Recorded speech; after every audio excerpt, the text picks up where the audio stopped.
Alright, how's it going? My name is Lazaro Garcia, and this is my oral presentation on the 3 Mile Island accident. I entitled my portion Brief History into Nuclear Power and the Events Leading Up to the Incident. I worked on this project with Willie Wright Jr. and Adrian Moore, and again, this is the oral presentation for our nuclear energy engineering technology capstone. Okay, so I decided to start with a brief history into nuclear power. I was thinking about how far to go back. Could have went back to the 30s discussing the history of an atom and the discovery of atoms, but I figured going back to the 30s might be too long or too far, considering this was a report on eventually the 3 Mile Island accident and the events that happened there. So I decided in my mind to start with December 7th, 1941, which was the day the Japanese Empire bombed Pearl Harbor, eventually propelling the United States into World War II.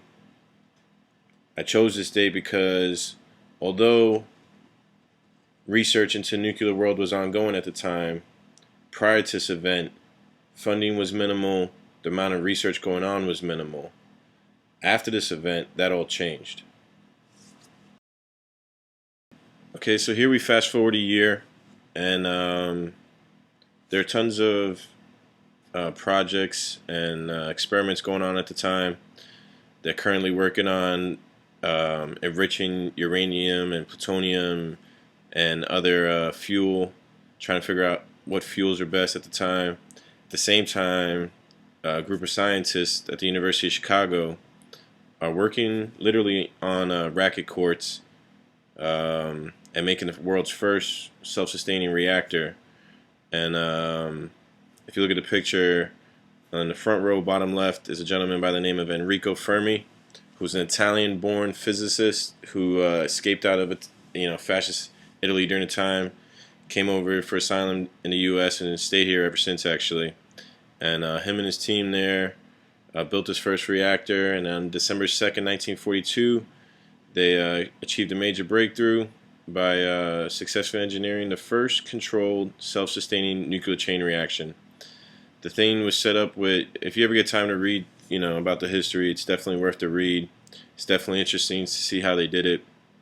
And the reactor was the size of a house, and it was barely enough power produced from the reaction to power a light bulb, they say. But it definitely was a big step in the future of nuclear power. So after Fermi and his team were able to verify and produce this self-sustaining nuclear chain reaction, he was asked to join a team already working on the now infamous Manhattan Project, which was a code name for a United States government-funded secret program to create a fully deployable nuclear or atomic bomb,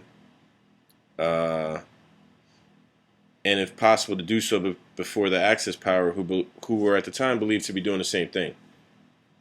Then on July 16, 1945, the United States Army, of all people, detonated the world's first nuclear weapon in New Mexico's Jornada del Muerto desert. The test was codenamed Trinity, and it was a success. The first explosion released energy of about 20 kilotons of TNT and was considered the beginning of the nuclear age. The mushroom cloud, now synonymous with nuclear blast the world over. I think it's funny because if this would happen nowadays with today's technology, everyone in a heartbeat would know. But since social media and the technology that exists today didn't exist back then, we were able to run tests like this without nobody knowing. I don't think you would get away with testing nuclear blasts without somebody picking it up nowadays. Looking back, now that I'm in the field, it's pretty impressive what these guys figured out and what they were able to accomplish and do in such a short amount of time. All together, different teams and different scientists and physicists. It's pretty impressive. Then, on August 6, 1945, not even a month after the Trinity test in New Mexico, the United States dropped the first of 2 nuclear bombs, first one being on the Japanese city of Hiroshima. And although the second one was actually bigger in size and should have done more damage, because the second one was done in an industrial area with lots of buildings, the damage was less and the casualties were less. The one in Hiroshima, excuse me, was a more populous city, or more, there was more people living there. There weren't very many cement structures the way there was in Nagasaki, which you'll find out on the next slide happened the next day. So as I stated earlier, the next day, on August 9th, 1945, the United States dropped its second nuclear bomb on the Japanese city of Nagasaki. And although it was the largest one it had ever dropped at 20-something kilotons, like I stated earlier, because of the area and the shielding that some of the buildings provided, it didn't kill as many people as the one in Hiroshima, but still was devastating enough. The very next day, the Japanese surrendered, officially ending World War II. Being an American living in this country, we look at it as a win. The validity and necessity of its use is still debated. Could we have beat them perhaps with even smaller bombs? Do we need to use 21 kilotons on cities with populations of people? I wasn't living back then, so I can't speak for the people that made that decision. But because of the devastation, I do know that not one has ever been dropped again by anyone in the world against any other nation in the world. So after the war, the decision became, instead of trying to weaponize nuclear power, maybe we should use some of the energy to try to help with our energy demand, help us our dependency on foreign oil. And in 1957, construction of the first nuclear power plant, the Shippingport Atomic Power Station, and is still considered the world's first full-scale atomic electric power plant to peacetime use, meaning not during the war. After this, construction of nuclear power plants, began to boom throughout the 50s, 60s, and 70s, with the pitch and promise that nuclear power would be safer and clean energy production methods. For the most part, things were going good for nuclear power industry. They were being installed on submarines and carriers all over the place.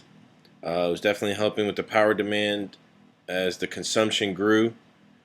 Then, in 1979, Hollywood released this film called The China Syndrome. In the movie, the nuclear power plant goes through some sort of malfunction, leading to complete core meltdown, leading to the release of radioactive material. And it freaked out, the public. But most in the public took the film as purely science fiction or something that couldn't really happen, and just an E.T. type of movie or War of the Worlds type movie. Just, pure science fiction, pure Hollywood is what people were thinking couldn't happen. That was on March 14th in 1979. Then, not even 2 weeks later, at a power plant miles outside the state capital of Pennsylvania and a couple hours drive to Philadelphia or Washington, D.C., a nuclear power plant along the Ohio State River called 3 Mile Island had an accident. Thankfully, though, for the millions of Americans who lived in the immediate area and Washington, D.C., and Philadelphia, and New York City, pretty much everybody in the eastern seaboard, there was no major damage, even though more than half the core was destroyed due to a hydrogen bubble that had formed, and America really lucked out. So like I said, there was only a minor change of background radiation. Thankfully, luckily, for the people that lived nearby and for the entire eastern seaboard, the only people that seemed to really have been affected were the plant workers and immediate responders. Regardless, this accident really, shook up America and shook up the nuclear power industry, as, the public's opinion of nuclear power at the time was at an all-time low because of it. And it led to the halting and delaying of a lot of opening and construction of new power plants throughout America. Now, while that's a brief, introduction to 3 Mile accident, The next couple slides, we're going to discuss in detail the 3 Mile accident, as it is one of the worst accidents to date in the nuclear power history. We're going to discuss some of the contributing factors that led to the accident, into detail what happened during the accident, and then also we're going to discuss what, if any, changes were made since the accident to prevent accidents like this from happening again, such as changes in design or maybe changes in operation.